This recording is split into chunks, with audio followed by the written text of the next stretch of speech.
Merci, Monsieur Ecker. La parole est à Monsieur Lionel Tardy. Monsieur le ministre de l'Économie, en mars 2013, à grand renfort de communication, le président de la République, François Hollande, annonçait un choc de simplification pour les particuliers et les entreprises.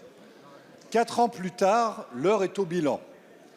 À bien des égards, la montagne semble avoir accouché d'une souris.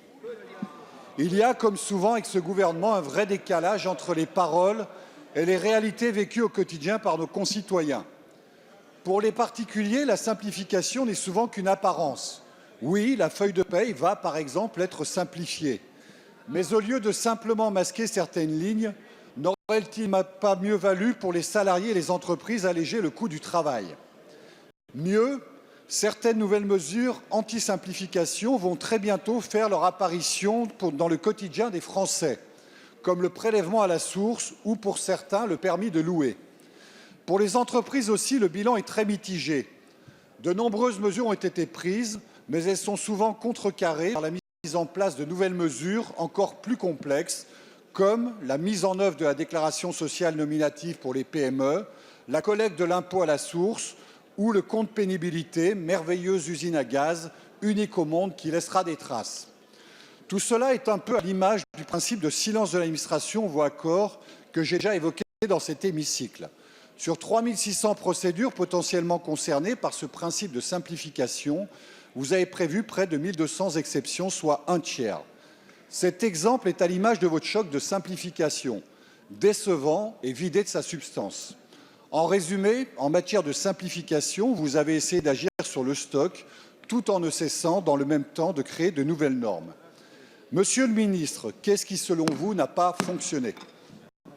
Merci. La parole est à Monsieur Jean-Vincent Placé, secrétaire d'État chargé de la réforme de l'État et de la simplification, que vous allez écouter en silence. Monsieur le Président, Mesdames et Messieurs les députés, Monsieur le député Lionel Tardy, j'allais commencer mon propos en disant merci pour votre question plus équilibrée que votre collègue Sturny qui m'a posé la même question il y a 2 semaines.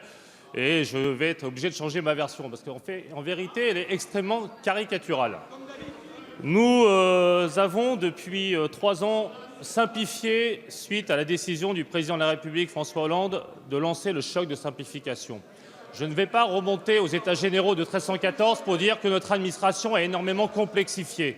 Vous-même, depuis 1993, vous avez été plus au pouvoir que nous. Jamais vous n'avez simplifié. Nous avons choisi la réforme progressive. Nous n'avons pas choisi la révolution, nous n'avons pas choisi les grands discours comme ceux que vous tenez aujourd'hui.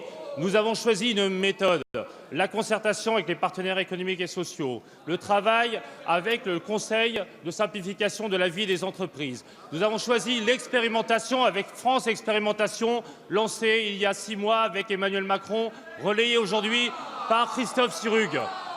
Je savais que ça allait vous animer. Et nous continuons avec l'évaluation des politiques publiques.